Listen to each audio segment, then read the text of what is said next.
Salut tout le monde, j'espère que vous allez bien. La saison des semis a commencé, même si pour ma part je suis un peu en retard. L'année dernière, j'ai offert à ma mère des graines d'iris. Je me suis trompé en achetant ça sur internet, j'ai pas pris des bulbes. Le problème des graines par rapport aux bulbes, c'est que c'est beaucoup plus compliqué. En me renseignant un peu, j'ai vu qu'il fallait les faire stratifier. C'est-à-dire que les graines doivent vivre une saison d'hiver, donc passer au froid.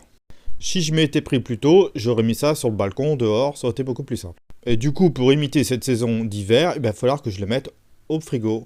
Alors, les iris ont cette particularité de devoir être stratifiés avec de l'humidité, pas juste les graines au frais. Donc on doit additionner humidité et froid. Donc pour qu'elles soient dans l'humidité, je vais mettre un petit sopalin imbibé d'eau, et ensuite les graines je vais les mettre dedans, et ça va passer un mois au frigo. Comme le mois d'avril va commencer, ça va être plus facile pour moi pour compter les semaines. J'ai dû réfléchir un certain temps pour savoir comment j'allais procéder. En fait, j'ai cette palette qui me sert pour peindre à la maison.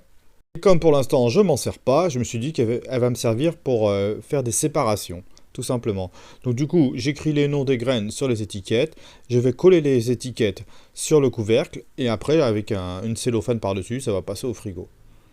Les conseils que j'avais eus sur internet, c'était de les faire stratifier avec du terreau pour semis. Et effectivement, en cherchant, malheureusement, je n'ai plus de terreau pour semis. Et en plus, c'est un peu compliqué de mettre du terreau au frigo, je pense que vous êtes d'accord avec moi, sauf si vous avez un frigo qui est vraiment adapté à ça.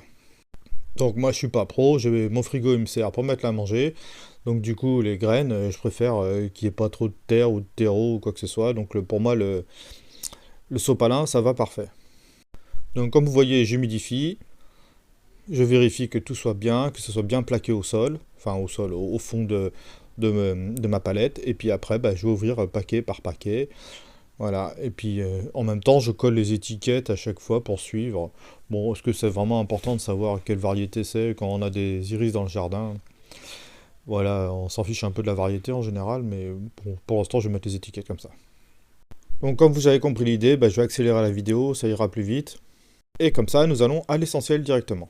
Alors j'ai prévu 2 cases de trop, bon, c'est pas grave, hein. Et en plus, je me suis trompé parce que parmi mes iris, il y a une fleur qui s'appelle Pyrethrum et qui normalement ne se stratifie pas. Comme les Pyrethrum n'ont pas besoin de période de stratification, il suffit de le mettre à semer normalement. L'année dernière, j'ai utilisé cette technique pour mes tomates et j'ai trouvé que ça fonctionnait assez bien. Alors je fais pré-germer mes graines sur un sopalin, donc un sopalin humide que je vais mettre sur le radiateur. Après, j'ai plus qu'à sélectionner les graines qui ont bien germé et qui sont bien belles et à les mettre dans des godets. Voilà. Avec la température du radiateur, j'ai pas besoin d'allumer mon tapis chauffant et je gagne de l'énergie. Et ça fonctionne très bien. C'est vraiment comme ça que j'ai fait l'année dernière pour mes tomates et c'était parfait.